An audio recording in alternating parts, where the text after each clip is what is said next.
বাংলাদেশের গণমাধ্যমগুলোতেও এই মিসইনফরমেশন নানাভাবে ছড়ানো হয়েছে। সেই জায়গা থেকে আমাদের আরো সচেতন এবং পেশাদারিত্বের জায়গা আসলে আসা উচিত, কারণ দল হিসেবে বা একটা রাজনৈতিক শক্তি হিসেবে আমরা বিভিন্ন সময় এটার ভিকটিম হয়েছি এবং হচ্ছি। আমাদের বিভিন্ন সময় বিভিন্ন কথা ভুলভাবে স্থাপন করা হচ্ছে এবং একটা মিডিয়া কর্তৃক একটা রাজনৈতিক মেরুকরণের চেষ্টার জন্য বিভিন্ন সময় আমাদের বক্তব্য কোর্টকে ভিন্নভাবে উপস্থাপন করা হচ্ছে।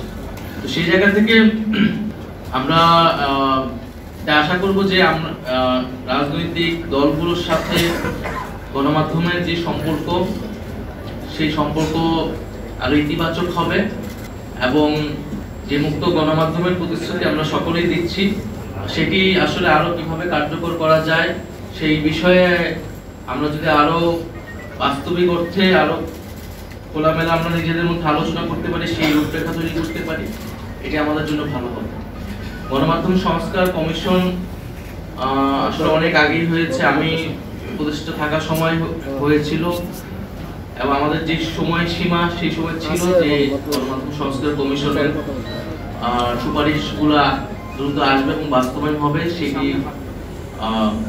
অনাকাঙ্ক্ষিতভাবে অনেক দেরি করছে। আমি মনে করি যে সেটি দ্রুত হওয়া উচিত, কারণ সেই সংস্কারের রূপরেখাগুলো আসলে এবং বাস্তবায়ন হওয়া শুরু করলে আমরা আসলে বলতে পারবো যে জুলাই গণঅভ্যুত্থানের পরে আসলে গণমাধ্যমের পরিবর্তনটা দৃশ্যমান হচ্ছে। গণমাধ্যমের যেই মালিকানার বিষয়টা আসছে, আমরা এটা সমর্থন করি যে মালিকানার বিষয়টা সুস্পষ্ট হওয়া উচিত। বিভিন্ন কর্পোরেট মালিকানা কোন একটি গোষ্ঠী বা বিভিন্ন কায়েমি স্বার্থে গণমাধ্যমকে ব্যবহার করার সুযোগ পায়, ফলে গণমাধ্যমগুলো জনগণের কথা না বলে বিশেষ রাজনৈতিক উদ্দেশ্য অনেক সময় ধারণ করে।